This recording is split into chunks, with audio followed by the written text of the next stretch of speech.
চেষ্টাকে ভগবত প্রীতি সম্পাদনের জন্যই পরিচালিত করো। কি সুন্দর কথা। তোমার অখিল মানে সমস্ত কর্ম চেষ্টাকে ভগবত প্রীতি সম্পাদনের জন্যই পরিচালিত করো। কোদালও মারো তার তৃপ্তার্থে, পুঁতিও পড়ো তার তৃপ্তার্থে, ধ্যান জপাদি করো তার তৃপ্তার্থে, মজুরিও করো তার তৃপ্তার্থে, হুজুরিও করো, হুজুরি মানে কাউকে দিয়ে পরিচালনা করে কাজ করা, হুজুরি মানে এরকম করো তার তৃপ্তার্থে, সযত্নে জীবন ধারণ করো তার তৃপ্তার্থে, অক্লেশে মৃত্যুবরণ করো তার তৃপ্তার্থে। তার তৃপ্তি যে তোমার লক্ষ্য। তৃপ্তি মানে যে সন্তুষ্টি বিধান, তার সন্তোষ, তিনি যাতে খুশি হবে, তিনি যাতে সন্তুষ্ট হবে, সেই সন্তুষ্টি বিধান করো। তো এটাই তোমার লক্ষ্য। এতটাই যেন বিশেষ কথা হয়, কার্যটি যে কি তা তিনি ঘটনা সন্নিবেশের দ্বারা ঠিক করে দেবেন। কি কাজ করতে হবে সেটা তিনি ঠিক করে দেবেন। তাই এখানে বললেন আমাদের যা কিছু কাজ সেটি হচ্ছে ভগবানের কৃষ্ণার্থে, ভগবানকে খুশি করার জন্য, ভগবান যাতে সন্তুষ্ট হয় তার জন্য। ঠিক আছে। স্বামী লোকেশ্বরানন্দজি মহারাজ বলছেন, ঠাকুর অত্যন্ত জোর দিয়ে বলেছেন, ব্যাকুলতার সঙ্গে চাইলে ভগবান দেখা দেবেনই দেবেন। অবতারেরা এই সত্যটি দেখাতেই আসেন। তাহলে অবতারেরা কেন আসেন? এই সত্যটি। কি সত্যটি? না, ব্যাকুলতার সঙ্গে চাইলে, ব্যাকুলতার সঙ্গে তাকে ডাকলে, ব্যাকুলতার সঙ্গে তার কাছে প্রার্থনা করলে ভগবান দেখা দেবেনই দেবেন। অবতারেরা এই সত্যটি দেখাতেই আসেন। লীলা থেকে নিত্যে যেতে হয়। লীলা মানে হলো এই সংসার, আর তাকে আশ্রয় করে বিচার করে নিত্যে অর্থাৎ স্বরূপ জ্ঞানের দিকে যেতে হয়। এই হলো কাঁটা দিয়ে কাঁটা তোলা। একদম কি বলছে যে লীলা মানে এই হচ্ছে সংসার, তাকে আশ্রয় করে, ভগবানকে আশ্রয় করে, তাকে আশ্রয় করে, ভগবানকে আশ্রয় করে বিচার করে নিত্যে অর্থাৎ স্বরূপ জ্ঞানের দিকে যেতে হয়। এই হলো কাঁটা দিয়ে কাঁটা তোলা। দুঃখের বিষয় কি? দুঃখের বিষয়, যতই দুঃখ পাই, যতই দেখি, তবু আমাদের ঘোর ভাঙে না। দুঃখ পাচ্ছি, যতই দেখছি, তবু ঘোর ভাঙে না। আসক্তি কমে না। কেউ দেখে শেখে, কেউ থেকে শেখে, কিন্তু আমরা দেখেও শিখি না, থেকেও শিখি না। এমনই মায়ার কুহ, এমনই মায়ার কুহ। কুহ মানে ওই রকম মায়া। কুহ মানে একবার অঘটন ঘটন প্রসূতি প্রভাব। তাই বলছে যে এমনই মায়ার কুহ। কুহ মানে হচ্ছে ইন্দ্রজাল, জাদু করে রেখেছে এরকম। একটা অজ্ঞানতার পর্দা কোথায় আছে? আমাদের আর ঈশ্বরের মধ্যে দূরত্ব সৃষ্টি করেছে। পর্দাটি সরাতে পারলেই স্বরূপ জ্ঞান, তখন আবার এই সংসারী মজার কুটি। এর আগে ছিল কি? ওটা ধোকার টাকি, খাও দাও আর মজা লুটি, এরকম ছিল ধোকার টুকি। এটা হলো মজার কুটি, খাও দাও আর মজা লুটি। জপ প্রসঙ্গে মা বলছেন, মা কি বলছেন? দুপুরের পূর্বেই জপ করবে। দুপুরের পূর্বেই মানে খাওয়া দাওয়ার আগে জপটা শেষ করে নিতে বলছেন। বলে কেন? ইষ্টকে উপবাসী রাখা। ইষ্ট যেন উপোস করে আছে, না হলে ইষ্টকে উপবাসী রাখা। ইষ্টকে উপবাসী রাখতে নেই। কেন রাখতে নেই? বলছে তিনি চান। তিনি চান মানে ইষ্ট চান। তিনি হচ্ছেন ইষ্ট। ইষ্ট চান ভক্ত নিয়ম মতো নাম জপ করুক। এই নাম জপই তার ভোজ্য, এই নাম জপই তার খাবার, এই নাম জপই তার আহার্য, এই নাম জপই তার নৈবেদ্য। সুতরাং ইষ্ট নাম জপেই সন্তুষ্ট। ইষ্ট নাম জপেই সন্তুষ্ট। এইরকম একটা এই লাইনটা সবসময় মনে রাখবেন। আমি লিখে দিই, হঠাৎ মুখ দিয়ে বেরোলো। হ্যাঁ হ্যাঁ, ইষ্ট নাম জপেই সন্তুষ্ট।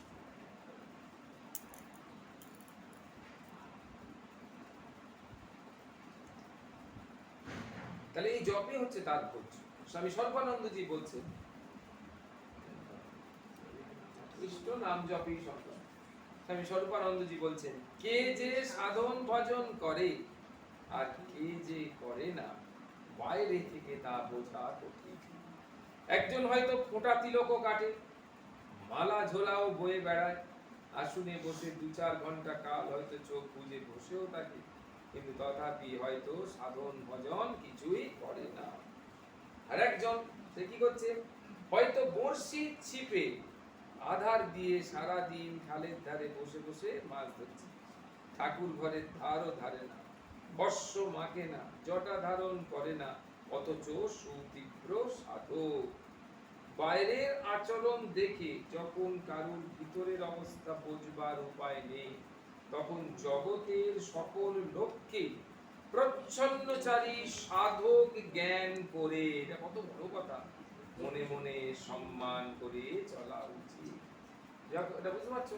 ভাষা হচ্ছে তাই। বাইরে, হ্যাঁ বাইরে, লোকে প্রচ্ছন্ন, প্রচ্ছন্ন মানে লুকিয়ে, হ্যাঁ হ্যাঁ বলছি, এই যে বাইরের আচরণ দেখে যখন কারোর ভিতরের অবস্থা বুঝবার উপায় নেই, বাইরে দেখে ভেতরের অবস্থাটা কেমন, কেমন জপ করছে, কেমন পূজা পাঠ করে, ভগবান কতটা ভক্তি, ভগবানের কতটা আত্মনিবেদন করেছে, ভগবত আশ্রয় কতটা পেয়েছে, বোঝার উপায় নেই, তখন জগতের সমস্ত লোককে প্রচ্ছন্নকারী সাধক, মানে তার সাধনাটা লুক্কায়িত। প্রচ্ছন্ন মানে হচ্ছে প্রকট আর প্রচ্ছন্ন। প্রকট মানে বাইরে খুলে বেরিয়েছে, আর প্রচ্ছন্ন মানে হচ্ছে চাপা রয়েছে। প্রচ্ছন্ন মানে লোকানো রয়েছে।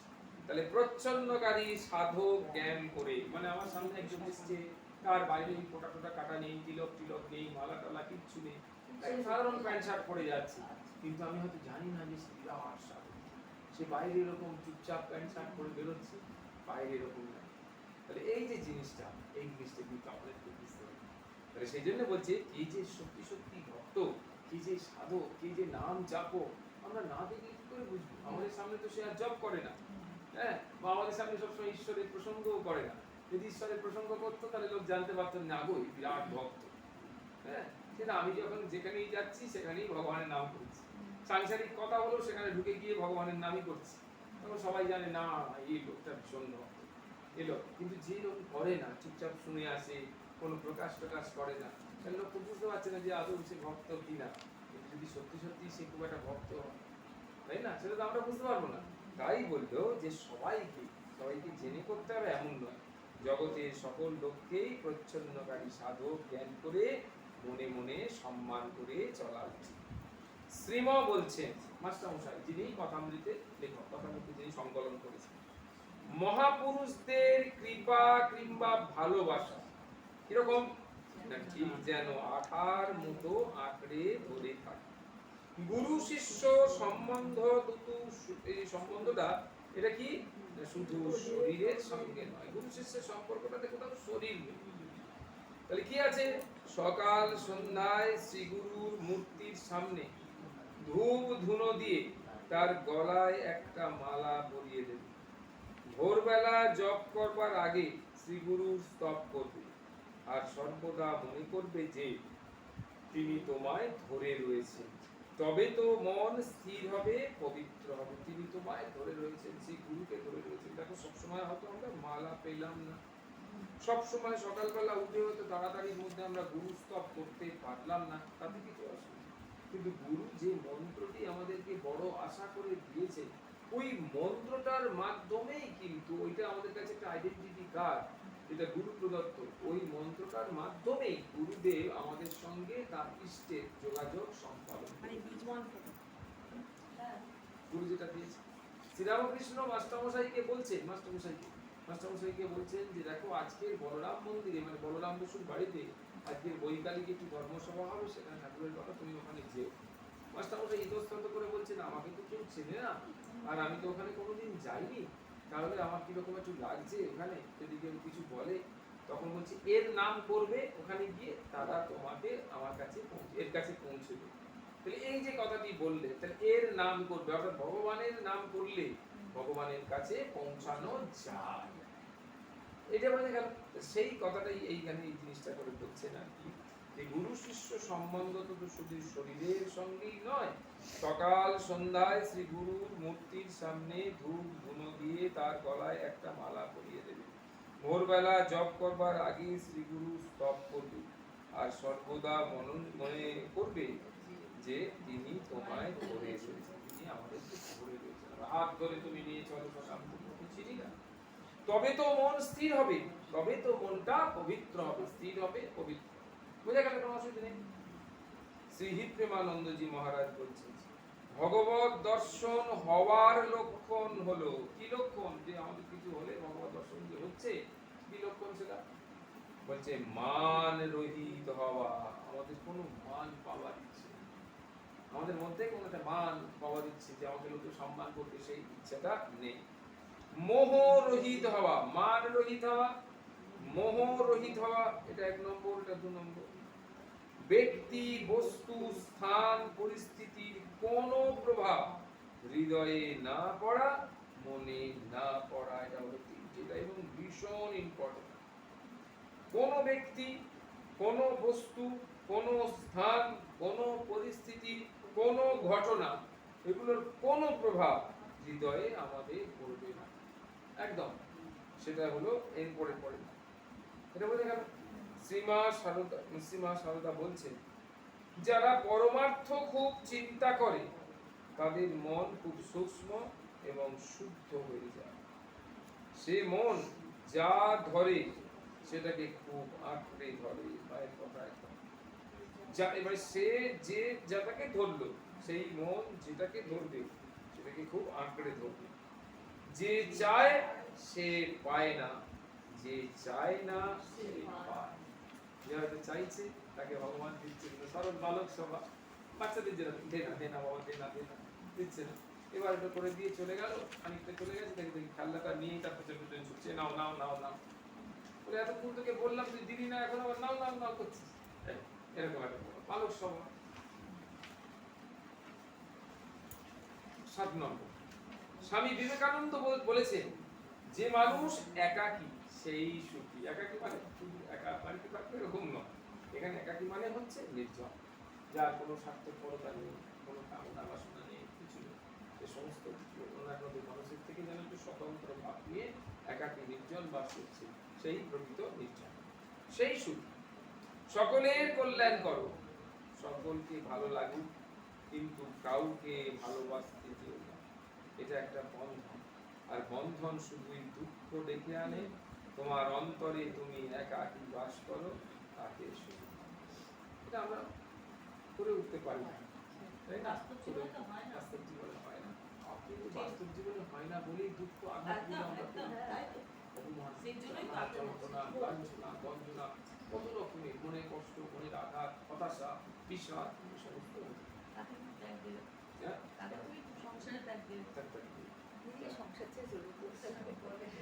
তাই বলছি এটা একটা বন্ধন, এটা আমাদের কাছে পরিষ্কার, একটা বন্ধন। আর এই বন্ধন শুধুই দুঃখ ডেকে আনে। তোমার অন্তরে তুমি একাকী বাস করো, তাতেই সুখ। তপস্যার ফলে শক্তি আসে, এটা একটা দারুণ লাইন, খুব ইম্পর্টেন্ট একটা লাইন। যত তপস্যা করি আমরা, সাধনা, ভজনা, নাম গুণগান, কীর্তন, সাত্বিক জীবনযাপন, পরমার্থ প্রসঙ্গ, সাধু সঙ্গ, এসবের মাধ্যমে এটা তপস্যা। তপস্যা শব্দটার অর্থ কি? তপস্যা শব্দটার অর্থ হচ্ছে যে তন্ময়তা আর পবিত্রতা। তন্ময়তা, তৎময়তা, ভগবানের সঙ্গে তন্ময় হয়ে যাওয়া, তাই না? এই শব্দটা কোথা থেকে উৎপন্ন হলো? ক চ ট ত। এটা কত নম্বর বর্ণ?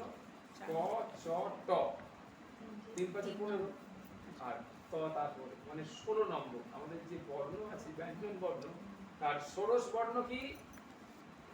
ত। ক, ক বর্গে 5টা, চ বর্গে 5টা, 10টা হলো। ক চ ট, ট বর্গে হচ্ছে 5টা, 15। ক চ ট ত, তাহলে ত হচ্ছে 16 নম্বর বর্ণ। তাহলে ষোড়শ বর্ণ। আর প কত নম্বর বর্ণ? 21 নম্বর বর্ণ, তাই না? ক চ ট ত প। তাহলে 16 বর্ণ আর 21 বর্ণ, এই দুটো পাশাপাশি বসালে কি হয়? ত। 16তম বর্ণ হচ্ছে ত, আর 21তম বর্ণ হচ্ছে প। এটাই ব্রহ্মদেব আমাদেরকে জানালেন, ভাগবতে আছে যে আসল কি উপায়ে তুমি ভগবানকে লাভ করবে। বললো ষোড়শ বর্ণ আর 21তম বর্ণ। তাহলে ষোড়শ বর্ণ হলো ত, আর 21 বর্ণ হলো প। এই দুটোকে আমাদের পাশাপাশি আনতে হবে। তাই বললো এখানে তপস্যার ফলে শক্তি আসে। আবার পরার্থে কর্ম করলেই তপস্যা করা হয়। আলাদা করে কোনো তপস্যা, ধ্যান, জপ, না খেয়ে থাকা, হ্যাঁ, এই পরিক্রমা সেই পরিক্রমা, এইগুলোকে যদি তপস্যা বলছেন না। যেমন এগুলো আছে তপস্যার মধ্যে তপস্যা, কিন্তু এছাড়াও আরেকটি আছে, সেটা কি না পরার্থে কর্ম। কিরকম কর্ম? নিষ্কাম নিঃস্বার্থ কর্ম, অন্যের জন্য নিষ্কাম নিঃস্বার্থ কর্ম করলে সেটাই তপস্যা করা। কর্মযোগীরা কর্মটাকেই তপস্যার অঙ্গ বলে। তপস্যা করতে করতে যেমন পরহিত ইচ্ছা, হিতেচ্ছা মানে পরহিতের ইচ্ছা, পরের ভালো করার ইচ্ছা বলবতী হয়ে সাধককে কর্ম করায়, তেমনি আবার পরের জন্য কাজ করতে করতে পরা তপস্যার ফল চিত্তশুদ্ধি আর পরমার্থা দর্শন লাভ হয়। যত আমরা অপরের জন্য কথা ভাববো, অপরের জন্য করব, অপরের ভালোর কথা ভাববো, অপরের যাতে ভালো হয় সেই চেষ্টা করবো, এরকম যত করতে থাকবো তত আমাদের চিত্ত শুদ্ধ হবে, চিত্ত মলদূরীভূত হবে, পবিত্রতা আসবে, শ্রদ্ধা আসবে, ভক্তি আসবে, বিবেক জাগ্রত হবে, সব হবে। তাই বলছে তেমনি আবার পরের জন্য কাজ করতে করতে পরা তপস্যার ফল চিত্ত শুদ্ধি ও পরমাত্মার দর্শন লাভ হয়। যেমন সাধন ভজন অভ্যাস করতে করতে তাতে একটা রোগ জন্মায়। রোগ মানে পুরুষাকার, রোগ মানে অন্তরের একটা জেদ, একটা সংকল্প নেবার প্রবণতা, যেটা আমাকে করতেই হবে, কালকে না আমাকে এইরকম সময় উঠতেই হবে। দেখতে লাগছে থ, কিন্তু এটা হচ্ছে খ, উপরের ভাগ করে গেছে, একটা রোগ জন্মায়। তেমনি অনিচ্ছা সত্ত্বেও কাজ করতে করতে হৃদয় কমে তাতেই ডুবে যায়। অনিচ্ছা সত্ত্বেও কোনো কাজ করতে করতে হৃদয় কমে তাতেই ডুবে যায়। ক্রমে পরার্থে কর্ম, পরার্থ কর্মে প্রবৃত্তি হয়। তখন সবসময় অপরের উপকার করতে, অপরের ভালো করতে, অপরের সাহায্য করতে ইচ্ছা হয়। একবার অনিচ্ছা সত্ত্বেও পরের সেবা করে দেখো না, তপস্যার ফল লাভ হয়। সুন্দর কথা। একবার অন্যের জন্য উপকার করো, ভালো কাজে সহায়তা করো, ভালো কাজে অংশগ্রহণ করো, যাতে অন্যের ভালো হয় তার ব্যবস্থা করো, চিন্তা করো, তাহলে দেখো তাহলে কি হয় না, সেই তপস্যার ফল লাভ হয় কিনা। তুই যত একাগ্রতার সহিত পরের ভাব না ভাববি, ততটা আপনাকেও ভুলে যাবে। এই রূপে কর্ম যখন ক্রমে চিত্ত শুদ্ধ হয়ে আসবে, তখন তোরই আত্মা সর্বজীবে সর্বঘটে যে বিরাজমান, এ তত্ত্ব দেখতে পাবি। কি সুন্দর কথা বললো, তুই যত একাগ্রতার সঙ্গে, একাগ্রতা মানে একাগ্রতা, অন্যদিকে মন নেই, একদম সেই ভগবানের দিকে মন, এবং ভাববি, ততই নিজেকে ভুলে যাবে। এইরূপ কর্মে যখন ক্রমে চিত্ত শুদ্ধ হয়ে আসবে, তখন তোরই আত্মা সর্বজীবে সর্বঘটে বিরাজমান, এই তত্ত্ব দেখতে পাবে। তাই পরের হিত সাধন হচ্ছে আপনার আত্মবিকাশের একটা উপায়, একটা পথ। এই খুব ইম্পর্টেন্ট। তাই পরের হিত সাধন, অন্যের কল্যাণ করা, এটা হলো নিজের আত্মার বিকাশের একটা উপায়, একটা পথ। তাই পরের হিত সাধন একটা পথ, এটা বোঝা গেল জিনিসটা। তাই পরের হিত সাধন, অন্যের যাতে কল্যাণ হয়, এই কথা ভাবা, নিজেকে অংশগ্রহণ করা, কিছু তাকে দেওয়া, এইটা আপনার আত্মার বিকাশের একটা উপায়। ওর যত উপকার হচ্ছে, যাকে উপকার করলাম তার যত উপকার হচ্ছে, তার থেকে বেশি আমার উপকার হচ্ছে, যে আমার নিজের আত্মার বিকাশ হচ্ছে। এটা একটা পথ বা একটা উপায়। এও জানবি এক প্রকারের ঈশ্বর সাধনা, এটাও এক প্রকারের ঈশ্বর সাধনা। এটা বোঝা গেছে, এই পর্যন্ত কোনো অসুবিধা নেই। শাস্ত্রে মনুস্মৃতিতে একটা শ্লোক আছে। এই মনুস্মৃতি মানে হচ্ছে আমাদের যে পরম পিতা, মানে যার থেকে আমাদের এই মানব জন্ম, তিনি বলছেন, পর হিতার্থ জীবতি সজীবতি, অন্যথা তু জীবত অপি মৃত স। যে অন্যের কল্যাণের জন্য বাঁচে সেই প্রকৃত জীবিত, আর অন্যথা যে বেঁচে থাকে সে অমৃত। পরের কল্যাণ যে করে না, পরের উপকার যে করে না, পরের কল্যাণের কথা যে চিন্তা করে না, পরের ভালো যে দেখে না, পরের ভালো কাজে কেউ সাহায্য করে না, এরকম লোক বেঁচে থাকতেই মৃত। ওর বাঁচার কোনো মূল্য নেই, না বেঁচে আছে কি বেঁচে আছে দরকার। কিন্তু যে অন্যের কল্যাণের জন্য বাঁচে সেই প্রকৃত জীব। স্বামী বিরজানন্দজি বলছেন সৎ চিন্তা, সৎ সঙ্গ আর সৎ কাজ, তিনটে। সৎ চিন্তা, সৎ সঙ্গ আর সৎ কাজের দ্বারা চিত্ত শুদ্ধ হয়, আর তখনই মন স্থির ও জপ ধ্যানে একাগ্রতা হয়। তখন মন স্থির হয় আর জপ ধ্যানে একাগ্রতা আসে। মনো সংযম্য যুক্তস্য, মনকে সংযত করলেও তা একাগ্র হয়ে যায়, তখন ইষ্টে মগ্ন হতে পারে। এটা সংস্কৃত শ্লোক। মনো সংযম্য যুক্তস্য, তার মানে মনকে সংযত করলেও, মনকে নিয়ন্ত্রিত করলেও সেটা একাগ্র হয়ে যায়, তখন ইষ্টে মগ্ন হতে পারে। ইষ্টে তখন আস্তে আস্তে মগ্ন হতে পারে।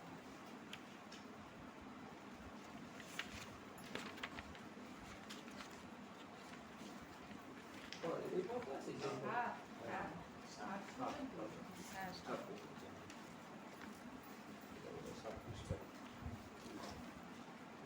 এটা একটা সুন্দর জিনিস। হ্যাঁ, এই সমস্ত মহাপুরুষদের যে বাণীগুলো, এটা আমাদের একটা জীবনের একটা বিরাট বৈশিষ্ট্য, যেগুলো যত আমরা জানতে পারছি তত আমাদের মধ্যে এই পরিবর্তনগুলো আসার ছোট ছোট জিনিস শিক্ষা লাভের মাধ্যমে আমাদের এই পরিবর্তনগুলো যদি আসে, তাহলেই কিন্তু আমরা আমাদের জীবনটাকে একটু ভক্তিমুখী করতে পারবো, প্রেমমুখী করতে পারবো, ঈশ্বরমুখী করতে পারবো। এগুলোই আমাদের জীবনের ছোট ছোট কাজ, ছোট ছোট করে একটু একটু করে এগিয়ে যাব। হরে কৃষ্ণ কৃষ্ণ কৃষ্ণ হরে হরে, হরে রাম রাম রাম হরে হরে, হরে কৃষ্ণ কৃষ্ণ কৃষ্ণ হরে হরে, হরে রাম রাম রাম হরে হরে, হরে কৃষ্ণ কৃষ্ণ কৃষ্ণ হরে হরে, হরে রাম রাম রাম হরে হরে, হরে কৃষ্ণ কৃষ্ণ কৃষ্ণ হরে হরে, হরে রাম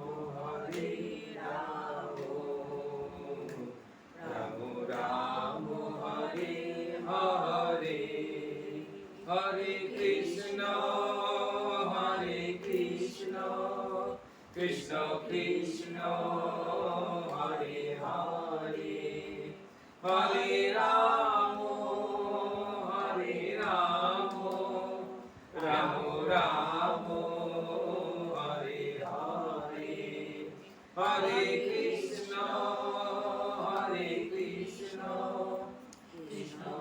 কৃষ্ণ কৃষ্ণ হরে হরে, হরে রাম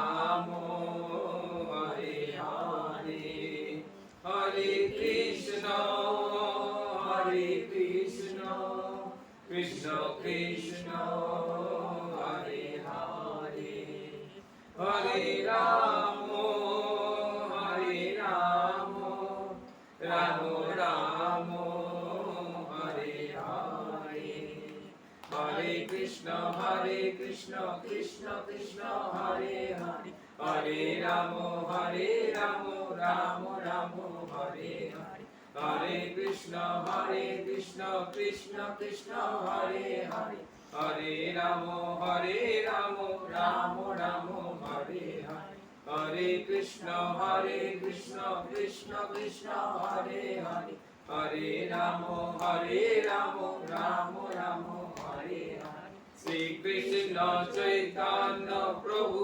নিত্যানন্দ, হরে কৃষ্ণ হরে রাম শ্রী রাধে গোবিন্দ, শ্রী কৃষ্ণ চৈতন্য প্রভু নিত্যানন্দ শ্রী অদ্বৈত গদাধর শ্রীবাসাদি গৌর ভক্তবৃন্দ শ্রী কৃষ্ণ চৈতন্য প্রভু নিত্যানন্দ হরে কৃষ্ণ হরে রাম শ্রী রাধে গোবিন্দ হরি বল হরি বল হরি বল মোরামার হরি বল হরি বল হরি বল রাধামার হরি বল হরি বল হরি বল তনামার হরি বল হরি বল হরি বল বোধামার নিতাই গৌর হরি বল হরি বল হরি বল বাগামার রামানন্দে প্রেমানন্দে হরি হরি বল নিতাই গৌর সীতানাথ প্রেমানন্দে হরি হরি বল ভগবত ভক্ত ভগবান প্রেমানন্দে হরি হরি বল জয় রাধে শ্রী রাধে জয় রাধে শ্রী রাধে জয় রাধে শ্রী রাধে প্রিয়তাং কুণ্ডলীকাক্ষং सर्वयोगे स्मरो हरि तस्मिन् तुष्टे जगत्तुष्टं प्रणीते भूमितं जगत् एतद् सर्वकर्मफलं भगवान् श्रीहरिनारायण चरणे समर्पयामि जय जय राधे श्री राधे जय राधे श्री राधे जय राधे